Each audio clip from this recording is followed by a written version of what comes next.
Gel otur yanımda biraz, danışaq bu gece.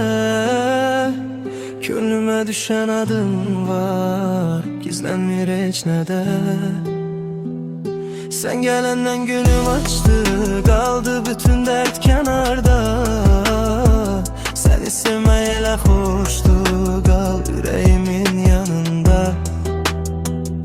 Biraz bak gözlerime, gör ne kadar istəyirəm. Danışır her baxışım, demək istəmir təkcə. Sen gələndə həyat sanki başka bir renk alır. Ne kadar yorulmuş olsam gülüşün güc verir qalır. Yollar uzun olsa belə, mən qorxmuram heç nədən. Sənin adın keçən kimi değişir bütün bədən. Sözlərim qaçır ağlımdan, susuram səbəbsizcə. Çünkü sen varsan yanımda yeter mənə həmişə. Gel otur yanımda biraz, danışaq bu gece. Könlüme düşen adım var, gizlenmir heç nədə. Sen gelenden günüm açtı, kaldı bütün dert kenarda. Seni sevmeyele hoştu, kal yüreğimin yanında. Bəzən uzak görünür həyat, ama sen yaxınsan. Danışmağın gülüşün var, her şeyden daha səmimi, şəffafsan.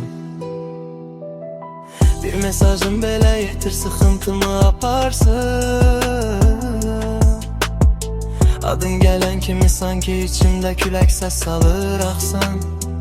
Geceler yatanda belə geçir fikrim yanına. Sen bilmeden de oluram alışmış nefesine. Gözlemek belə gözeldi, bilmek ki sen varsansa her şey yoluna düşecek, kalbim senin yanındasa. Gel otur yanımda biraz, danışaq bu gece. Könlüme düşen adın var, gizlenmir heç nədə. Sen gelenden günüm açtı, kaldı bütün dert kenarda. Seni sevmeyele hoştu, kal yüreğimin yanında. Eğer sabah ayrı düşsek, yine bil ki yanındayım. Her gecenin sakitliğinde adınla uyanacağım.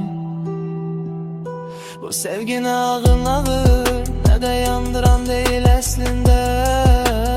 Sen varsan diye güzeldi, kal yüreğim içinde.